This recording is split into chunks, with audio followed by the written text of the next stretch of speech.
Dans cette vidéo, je vais te montrer comment apprendre à l'infini. Donc écoute bien jusqu'à la fin, frérot. Ce glitch de la vie, il est très très simple. Plus simple que tu ne veuilles bien le croire.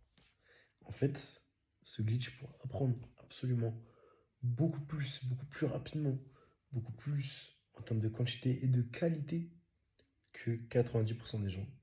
C'est juste de réfléchir. Et ouais, ça paraît con comme ça. Qu'est-ce que je veux dire par réfléchir?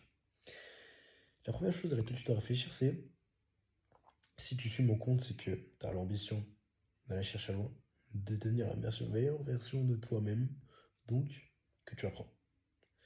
Si c'est le cas, frérot, chaque fois que tu vis une situation, qu'elle soit aussi débile qu'elle puisse paraître, au départ, réfléchis à qu'est-ce que tu as appris, que ce soit ces derniers jours ou pendant toute ta période d'apprentissage, même dans ta vie, un apprentissage utile que tu peux mettre à profit.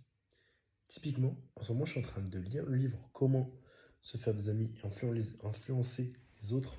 Donc, How to Win Friends and Influence People de Dale Carnegie. Et le premier principe, le premier chapitre sur lequel je suis en ce moment, c'est ne tape pas dans la ruche si tu veux du miel.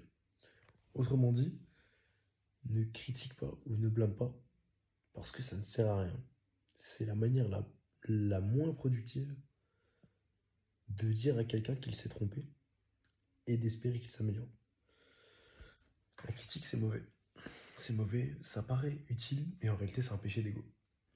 Dieu lui-même, Jésus-Christ, notre Seigneur, ne critique pas les hommes. Donc, qui toi tu es pour critiquer les hommes? Excellente question.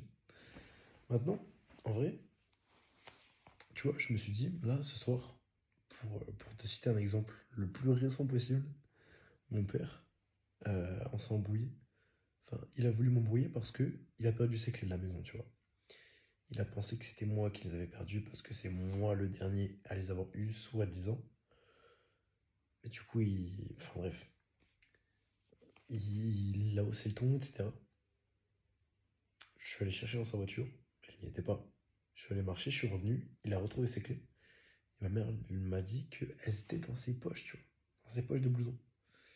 Et il a blâmé du coup moi, alors que c'était pas moi qui les avais, tu vois.